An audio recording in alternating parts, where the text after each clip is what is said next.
It's time for chapter 20 of the book Scavenger. Think they're headed for the black cat? Let's find out. Emily and James sat side by side in the courting section of an extra long city bus on their way to the Black Cat restaurant.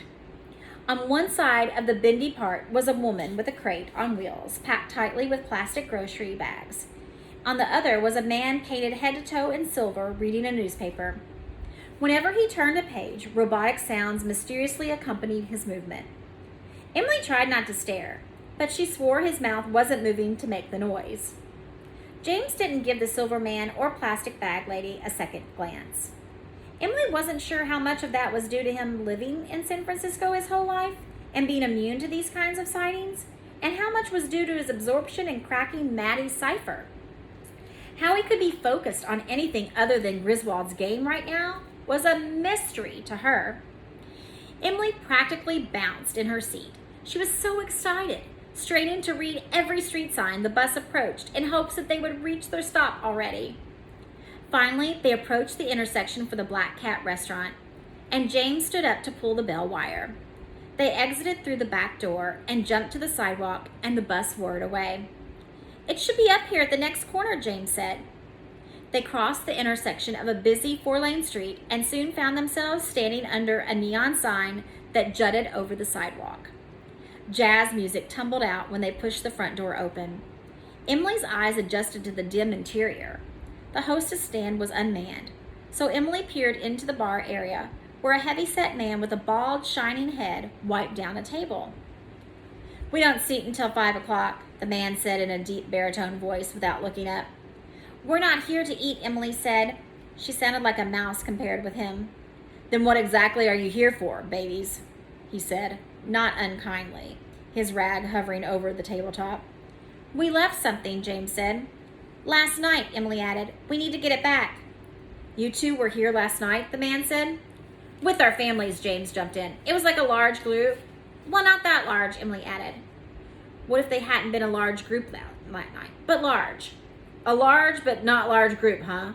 The man considered this with a skeptical pout. "All right, I'll bite. What did you leave?" A book," Emily said. James poked her in the back. Okay, so maybe a book wasn't the best imaginary thing to leave at a restaurant, but she didn't know how Mr. Griswold's scavenger hunt was supposed to work. Did this man know about it, and he had a clue waiting for them? Or did they have to find it hidden somewhere? Maybe if she mentioned a book, he'd ask which one. Then she'd say the gold bug, and he'd offer her the next clue. But the restaurant manager didn't ask any questions, and if he thought it was ridiculous to have left a book at a restaurant, he didn't show it. He crossed to the hostess podium and picked through items that lay behind it. "I've got a cell phone, sunglasses, and an umbrella. No book." "Could we just look around for it? We won't take long." "We won't mess anything up either." Fine. The man waved them into the back dining room. "So, what are we looking for exactly?" James said. Emily lifted a tablecloth and peered under a table. "I have no idea," she said. "I'm hoping we'll know it when we see it. Keep an eye out for anything that looks out of place, a note taped under a table or something like that." They worked their way through the dining area, lifting tablecloths and peering under chairs, scrutinizing wall hangings and the small clusters of carnations on every table. When they met in the middle, James asked, "Have you read The Black Cat yet? Maybe there's something in the story that's a hint for what we should be looking for." "Well, it's about a guy who drinks too much, kills his cat, and then thinks the cat comes back from the dead. Then the guy goes even crazier and kills his wife and buries her in their basement, but he accidentally buries the zombie cat with her and gets himself caught. So I hope this story has nothing to do with that, because that's nothing to do with what we should be looking for, because I'd rather not dig up dead bodies or zombie cats." Geez, Hollister wasn't kidding. Poe really did have a twisted imagination, didn't he? Emily placed her hands on her hips and surveyed the restaurant. They had looked over every inch with no luck. "Maybe we should say something to the manager about the game. Maybe he's supposed to give us our next clue." It was the best idea they had to work with, so they went back to the bar where the manager shuffled papers behind the counter. "You find your book?" he asked without looking up. No," Emily said. She wasn't sure what to say next, but she didn't have to worry, because James took the lead. Do you know there's a story called The Black Cat? James asked, climbing onto a bar stool. Emily hesitantly climbed up onto the next one. Is that what this place is named after? The man set down the stack of newspapers and lowered his gaze to James. Nope, he said. Nope, you didn't know there's a story with that name, or nope, that's not what this place is named after? The manager didn't respond. Well, have you read it? James asked. It's by Edgar Allan Poe, and it's about this guy who... So you didn't find your book? The man asked again. It's actually an Edgar Allan Poe book we're looking for. Have you heard of... James leaned forward eagerly. The Gold Bug? The manager walked around the bar, gripped their backpacks, and pulled James and Emily down from the bar stools. You kids didn't leave a book here, did ya? He steered them toward the door. So what have you been doing? You leave something somewhere? No, James said hurriedly. We found a secret message in a book, Emily blurted out. Do you have our next clue? The manager dropped his handle on their backpacks. What? No, I don't have a clue for you kids. Go play your game somewhere else, okay? I've got work to do.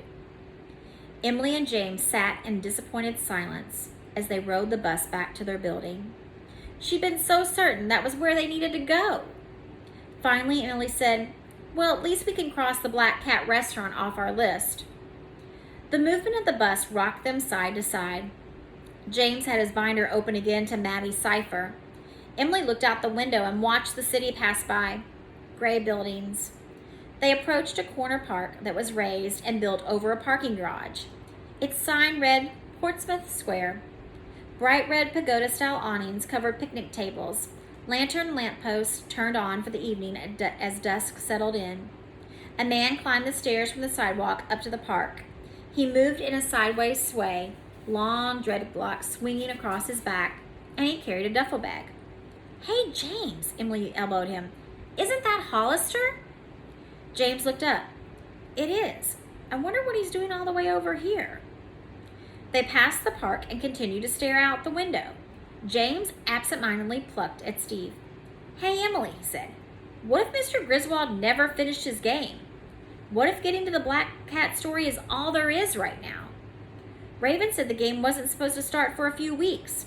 No way, Emily shook her head firmly. He finished the game. She couldn't prove this, of course, but she just knew it was true. It had to be. Well, maybe we should focus on Mr. Quisling's cipher challenge for a little bit instead. Admit it, wouldn't it make your day to see her royal fungus with an official mushroom top hairdo? Besides, James punched a fist up in the air and shouted, We must defend Steve's honor! There were only 2 other people on the bus, but they both turned to look at them. James gave an apologetic wave. Sorry.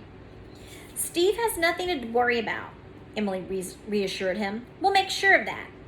James gave a tight-lipped smile and returned to scribbling notes about Maddie's cipher. All right. So, what do you think? Can we make sure that we are keeping up with each chapter and there is no post for today?